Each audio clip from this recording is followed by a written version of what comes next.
All right, everybody. We all saw what happened. We all witnessed it. The opening to the 2024 season, not exactly the way Jet fans had envisioned or had hoped for, but certainly the only good thing you can get out of it is the fact that, well, Aaron Rodgers came out of it healthy. A 32-19 loss to the San Francisco 49ers. I got a lot of thoughts. I'm going to riff. I don't even know what I'm going to really have to say. I don't even know what I'm going to say, what's going to come out of my mouth here in the next few minutes as I just talk about what was a despondent, discouraging, and frustrating loss to San Francisco. Not one that wasn't unexpected. And I know I kind of waffled a little bit on my prediction of this game with Pete Colasano the other day, and I was thinking 49ers. He made a great case for the Jets, and I certainly understood where he was coming from. But I knew deep down that this was going to be a very difficult matchup for the Jets to go out there and win in San Francisco. Nonetheless, that still does not change and that does not color what was, at the end of the day, a disappointing start to the 2024 season. I will get to what bothered me the most, and of course it's the stuff that's bothered everybody all night tonight with this Jets loss. But I will have to start, first of all, just very quickly on this offense and on Aaron Rodgers. Hey, look, Aaron Rodgers looked pretty damn good in this game. Yes, overall, 13 out of 21, 167 yards through the touchdown. The touchdown, typical Aaron Rodgers play. He gets the 49ers to jump off sides and then has clear sailing, a free play, and hits Alan Lazard in stride, just the way they used to do it in Green Bay for the touchdown. It was beautiful to watch. There were some really nice throws by Aaron Rodgers in this game. The third down play, on the 17-yard pass on the sideline to Garrett Wilson. This guy still, even at 40 years old, after going through what he has gone through, not just last year, but really the last 2 years, from the shoulder injury he had in Green Bay 2 years ago to obviously the Achilles tendon injury last year, this guy can still sling the ball all over the ballpark. Maybe you have some concerns about his mobility in the pocket. Maybe he's still trying to get used to his sea legs in that regard, as he was really not moving in the pocket much at all. Certainly the 49ers defensive front played a big part in that as well. Certainly the Jets didn't run the football as well or as often as they would have liked to in this game, but hey, look, they didn't have the ball much at all when you consider that at one point San Francisco had the ball for over 35 minutes and the Jets had it for about 15, about midway point of the fourth quarter. So, in the few times we saw this Jet offense, it looked pretty good. Not great, but pretty good. You saw glimpses of what this offense could look like when it's running efficiently. And it certainly feels better to have somebody like an Aaron Rodgers obviously under center. And even when Tyrod Taylor came in, he played pretty well himself as well. Granted, it was garbage time at the end of the game, but still, veteran quarterback, looked poised in the pocket, 6 out of 8, led a touchdown drive at the end of the game. That's really the only good things I can say about this game at all. Because from the coaching standpoint, from the schematic standpoint, the Jets got absolutely dominated by the San Francisco 49ers in this game. Kyle Shanahan, his entire coaching staff put together a tremendous game plan. They had to change things up at the last second with Christian McCaffery having to get scratched with the calf and Achilles issues. And when that happened, you're thinking as a Jet fan, you know that meme where you see the guy kind of like peeking around the corner?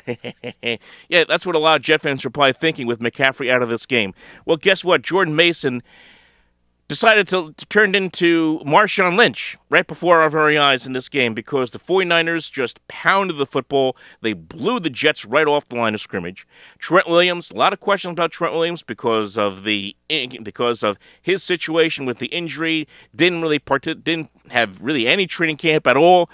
Really first opportunity for him, and he played just about every snap. I think at one point he came out in the fourth quarter for like a play or two just to get an IV. He was phenomenal left tackle for the 49ers. There was nothing that the Jets could do against that 49er offensive line as, again, Jordan Mason chewed them up 147 yards with a touchdown.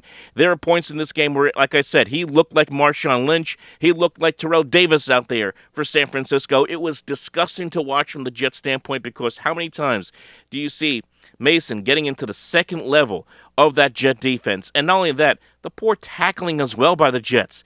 What was going on there? What was going on? I kept seeing guys slip off of 49er players, whether it be Jordan Mason or Deebo Samuel or Juwan Jennings, just guys not able to wrap up and make plays. Even on the play where Deebo Samuel was backpedaling and losing a ton of yards, he was able to weave around Jet players and gain most of that yards back until, obviously, Sauce Gardner took him out from underneath and ended up, injuring himself. Maybe not. That was another weird situation as well with him on the sideline, but really no indication that he was injured. Was out of the game for a number of plays, but nobody said he was injured at all. Ended up coming back in the game anyway. Then, of course, you're losing C.J. Mosley in this game as well.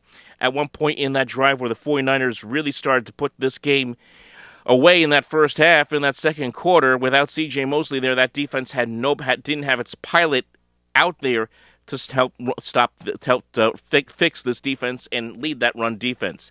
That's the biggest problem of all here. Now, we could sit here and say, well, this means that Hassan Reddick now gets paid, right? This has to be the candle that breaks the camel's back here, right?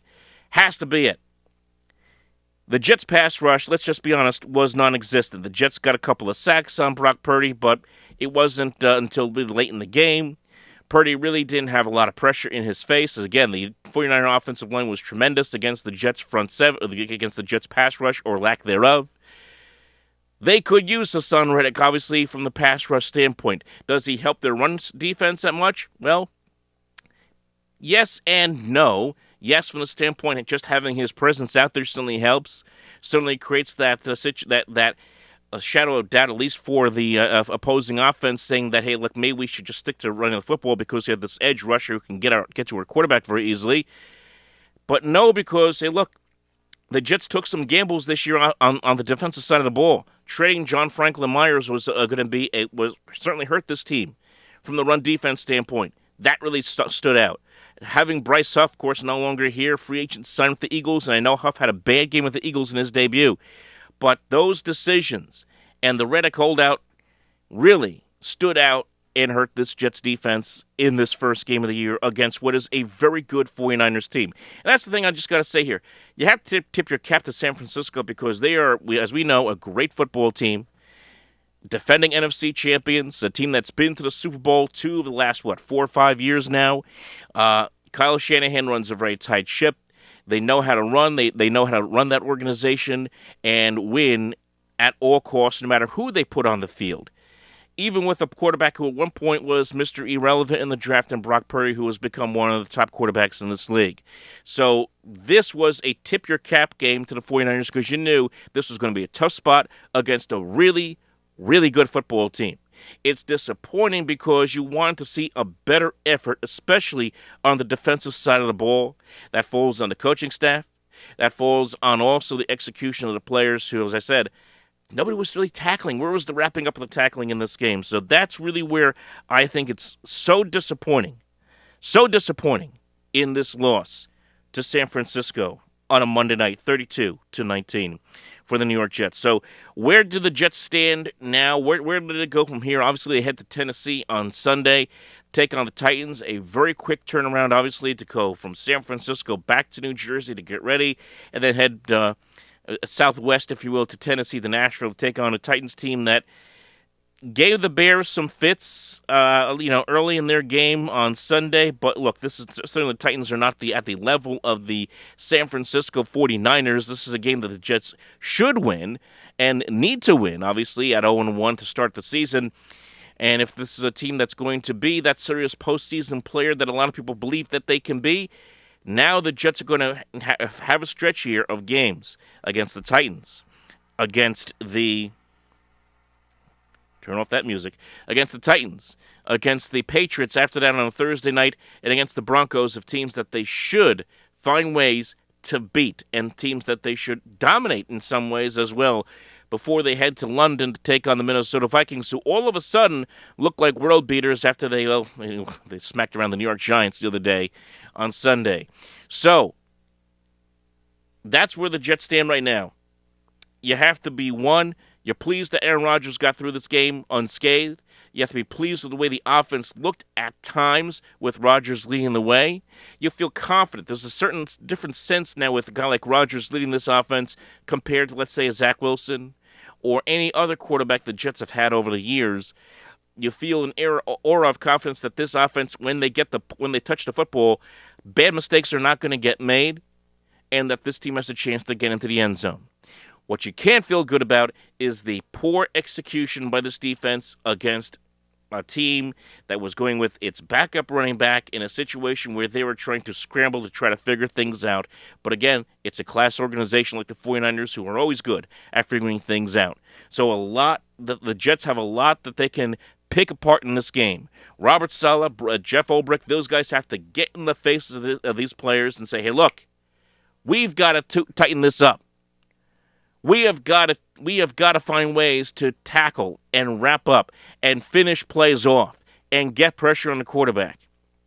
And maybe it's time for Joe Douglas and the Jets to sit down and call up Hassan Reddick and put an end to this holdout. I'm dead serious now.